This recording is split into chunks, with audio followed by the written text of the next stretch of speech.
Hi, I'm Emily, and in this video, students and faculty will learn how to run and analyze a sample using the PicoSpin NMR instrument. We are assuming that the instrument has already been properly set up, and if you need instructions on how to do that, you can check out the corresponding video. Here I have a container with my sample, a container with tap water, and then a beaker for waste. The first thing you're going to do is rinse your syringe with your sample.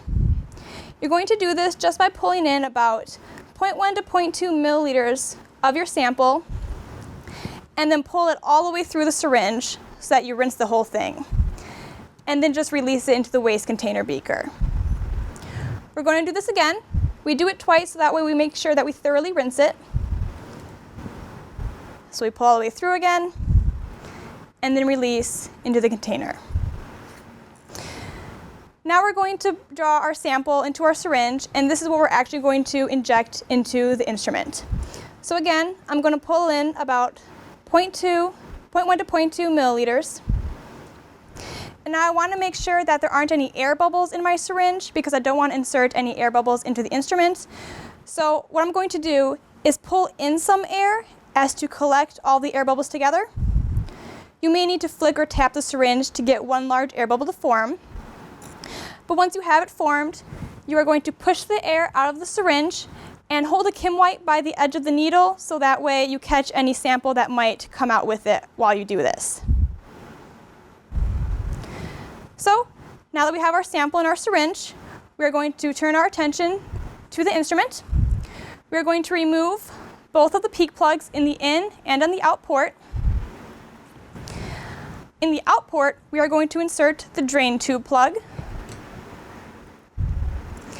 And then we want to situate the waste container beaker so that the drain is going into the waste beaker. Next, we want to insert the flat syringe port into the in port. And then we want to loosen the nut and then take our syringe and put the needle through here. And only insert it as far as it will go. If there is resistance, do not force it.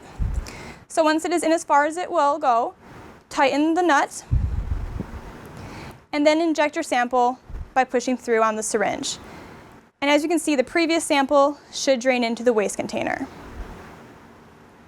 So once your sample is injected, remove the syringe, and then remove the flat syringe port out of the in one, and then remove the drain plug out of the out port, and then reinsert the peak plugs into both the in port and the out port. And now we have successfully injected our sample.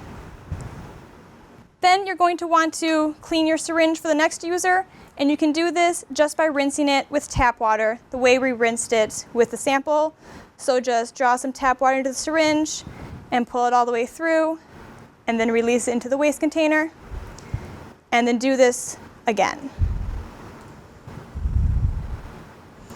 Now the syringe is cleaned for the next user.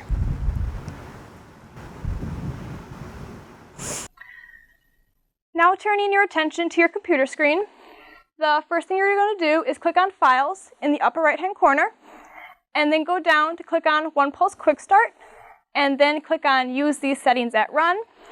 And that'll bring you to this page.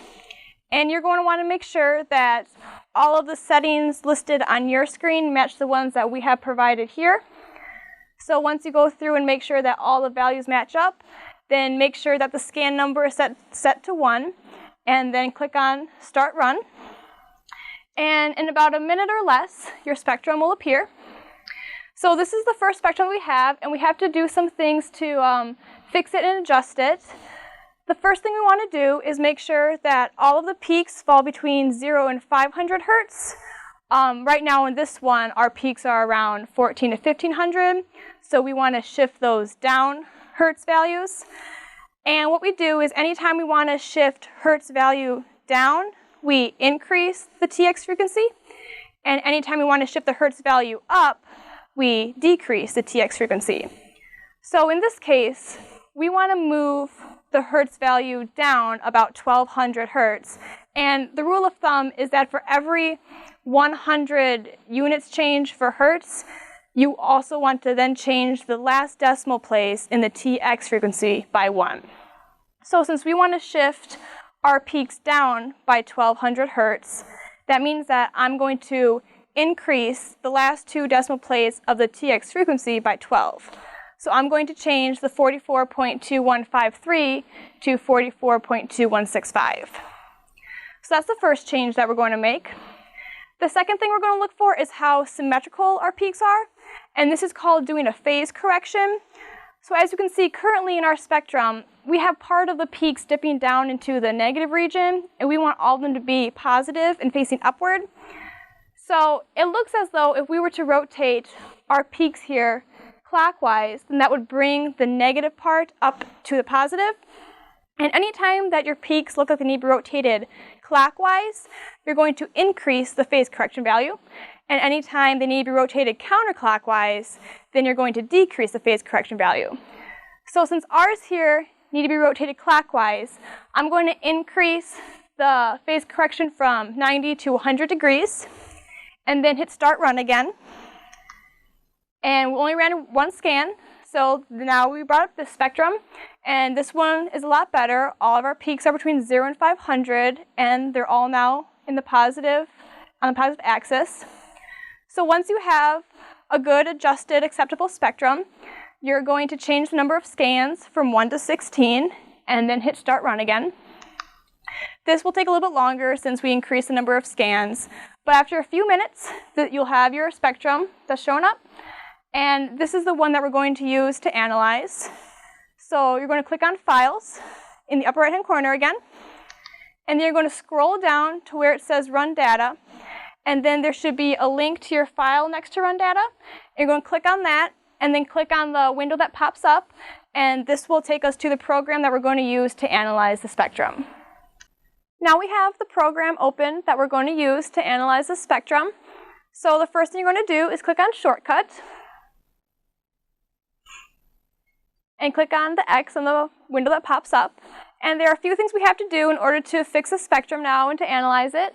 And the first thing we're going to do is zoom in on it by clicking on the horizontal zoom button.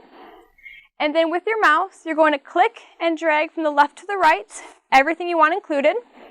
And then this will nicely zoom in on all of our peaks for us. The next thing we're going to do is click on Reference. And your instructor should provide for you a reference value for one of the peaks. So for example, I know that the middle peak is supposed to be referenced to 2.04 ppm. So I'm going to click on this peak and then set the ppm value to 2.04 and then click on OK.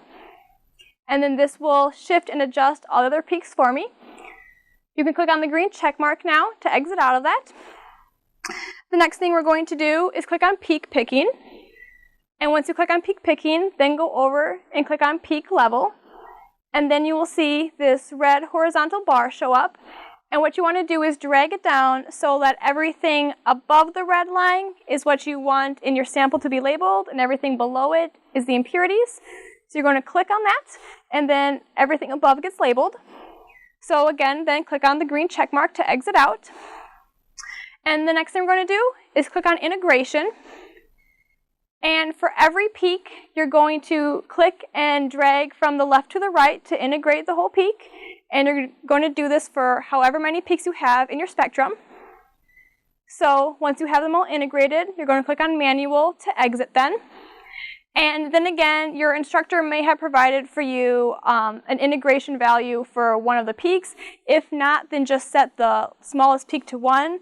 But I know that the quartet peak, or the peak on the left, is supposed to have an integration value of 2.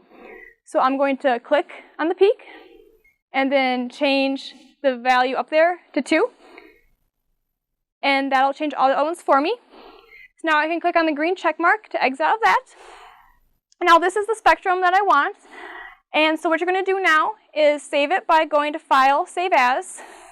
And then you're going to name this using your last name and then underscore the name of your sample. And then save it. And then you can also save it to a flash drive by clicking on the Adobe button. And click on OK in the box that shows up. and then again name it using your last name and then sample name. And then you can save this to a flash drive, and this is going to be really helpful because then you can print it off from another computer. So this is how you run and analyze a spectrum using the PicoSpin NMR. If you are a faculty member, make sure to check out the corresponding video for details on setting up and maintaining the instrument.